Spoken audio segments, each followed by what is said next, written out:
Thank you, Mr. Chair. Mr. Woodrick, I want to ask you about the carbon tax. Back in your time at the Canadian Taxpayers Federation, you said that the carbon tax represents higher costs for millions of Canadian families and businesses, causing significant economic pain in exchange for no economic gain.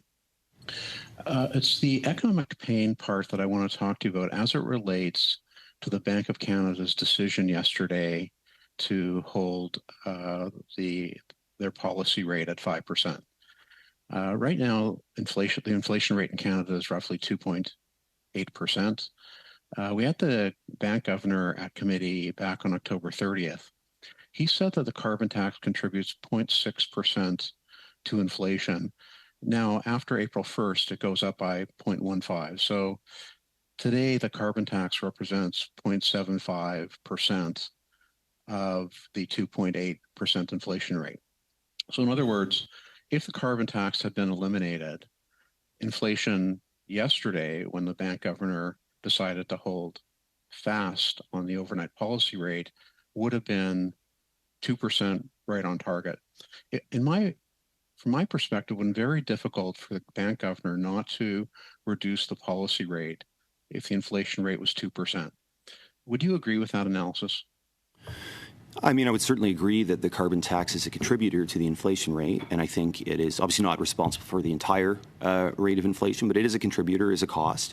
So yes, I mean, this is a lever within government's control. Inflation is a mixture of factors outside the government's control and decisions that the government makes, and the carbon tax is a decision that the government has made, so it is a contributor to inflation. So yes, if assuming the bank would have lowered rates at 2% and the carbon tax wasn't present, and that brought the rate down to under 2%, which it sounds by that math it would, yes, I would agree.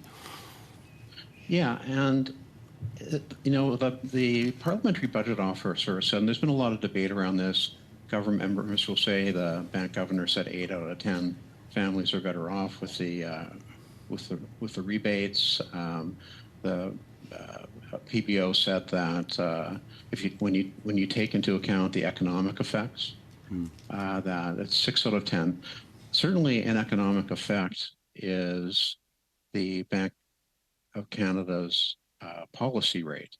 So in a world where the carbon tax didn't exist, the bank governor in all likelihood would have reduced rates yesterday, saving literally millions of Canadians thousands of dollars on their mortgages. I think it's reasonable to ask the question, and when the bank governor is here, I'll ask him this question as well. As to what the knockoff effects are of the carbon tax on their ability to reduce rates. Now, on productivity, it's interesting. In 2022, Finance Minister Freeland said in her 2022 budget that productivity was the Achilles heel of the Canadian economy. And then just a few weeks ago, we had Carolyn Rogers, Deputy Governor of the Bank of Canada, literally saying that we have a productivity emergency and to break the glass. But it just, and of course, we heard Mr. Cross earlier tell us that GDP per capita is as low now as it was in 2018. Could you just elaborate on your concerns around the productivity crisis and whether or not you have any confidence in the current government to be able to do anything about it after almost 9 years in power? Yeah, I agree with Carolyn Rogers. I think you could characterize this as an emergency. It's a long-standing emergency. The productivity crisis actually predates this government, so it's been a long time coming. I certainly know that governments have been aware of the problem. There is no magic bullet. This is not a matter of setting up a fund or cutting one tax and you're going to solve productivity. Part of the challenge relates to the labor force. Everyone knows about the rate of immigration in the case of temporary migrants and in the case of those migrants who work at low wages. That has an impact on the incentives for businesses to invest. If labor is expensive, businesses will invest in labor-saving innovations.